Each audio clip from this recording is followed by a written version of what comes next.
নমস্কার, আমার ভুরি ভোজ চ্যানেলে সকলকে স্বাগত জানাই। ওয়েলকাম টু মাই চ্যানেল ভুরি ভোজ।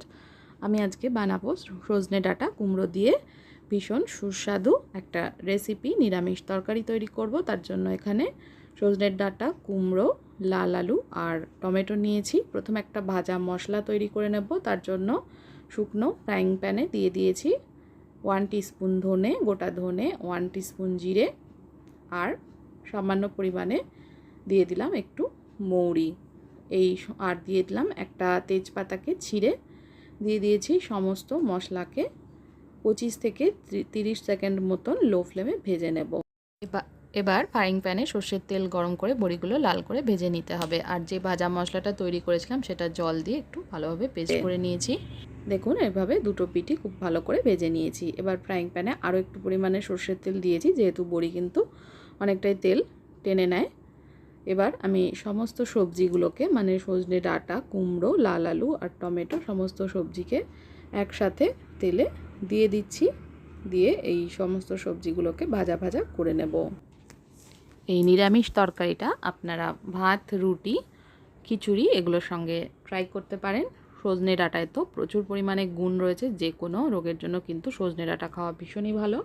তাছাড়া এখানে ছোলা রয়েছে, ছোলার মধ্যে প্রোটিন রয়েছে, কুমড়ো রয়েছে, কুমড়োতে কিন্তু প্রচুর পরিমাণে potassium, phosphorus, calcium, vitamin A, B complex এগুলো রয়েছে। তো এটা ভীষণ হেলদি আর টেস্টি একটা সবজি। সমস্ত সবজিগুলো দেওয়ার পরে কুমড়ো আর বাকি সমস্ত সবজি দেওয়ার পরে 2 মিনিট 3 মিনিট মতন নাড়াচাড়া করে নিয়ে এর মধ্যে ভিজিয়ে রাখা ছোলাগুলো দিয়ে দিলাম। ছোলাটা ওভারনাইট জলে ভিজিয়ে রাখতে হবে। এবার এর মধ্যে দিয়ে দিলাম হলুদ গুঁড়ো আর নুন, স্বাদ মতন নুন দিয়ে দিলাম, আর 1 টিস্পুন মতন হলুদ গুঁড়ো অ্যাড করে দিলাম। নুন আর হলুদটাকে সমস্ত সবজিতে ভালো করে একটু মিশিয়ে নিতে হবে। এবার সমস্ত সবজিকে একটু ভাজা ভাজা করে নিতে হবে। তলার থেকে একটু নেড়ে চেড়ে নিয়ে সমস্ত সবজিকে ভাজা ভাজা করে নিচ্ছি।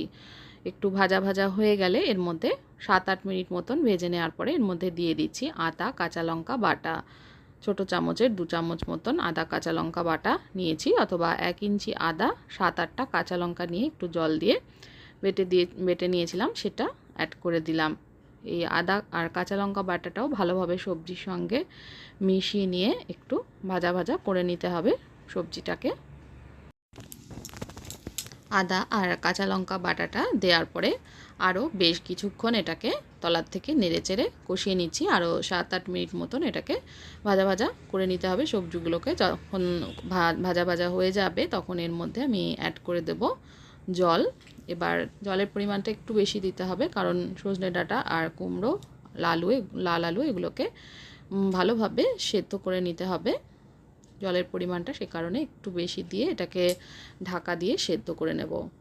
দেখুন, ভালোভাবে সেদ্ধ হয়ে গেছে। ঢাকা দিয়ে আমি এটাকে 10 থেকে 12 মিনিট মতন সেদ্ধ করে নিয়েছি। সমস্ত সবজি কিন্তু খুব ভালোভাবে সেদ্ধ হয়ে গেছে।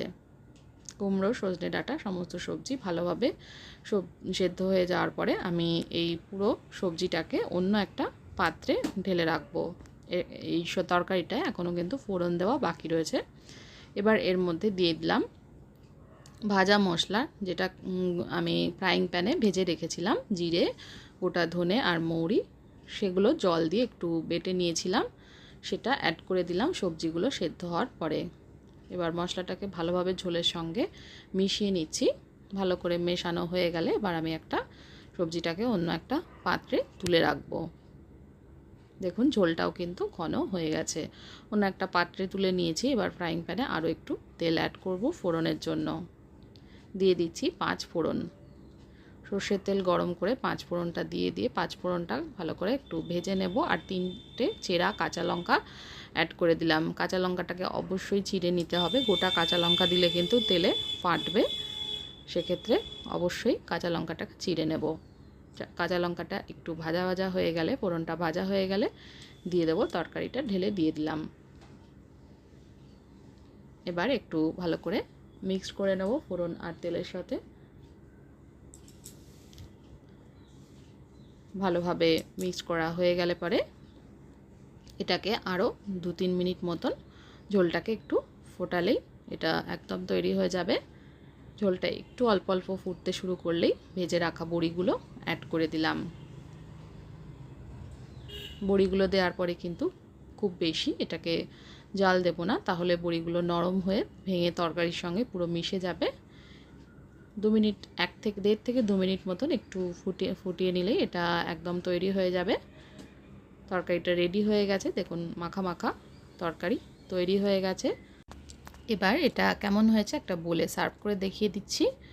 দেখুন এটা কিন্তু ভীষণ সুস্বাদু হয়েছে। রেসিপিটা ভালো লাগলে আমার চ্যানেলটাকে যারা এখনও সাবস্ক্রাইব করেননি অনুরোধ করব সাবস্ক্রাইব করে নেওয়ার জন্য। আর ভালো লাগলে রেসিপিতে একটা লাইক দিতে ভুলবেন না। রেসিপি দেখার জন্য সকলকে অনেক অনেক ধন্যবাদ। সকলে ভালো থাকবেন, সুস্থ থাকবেন।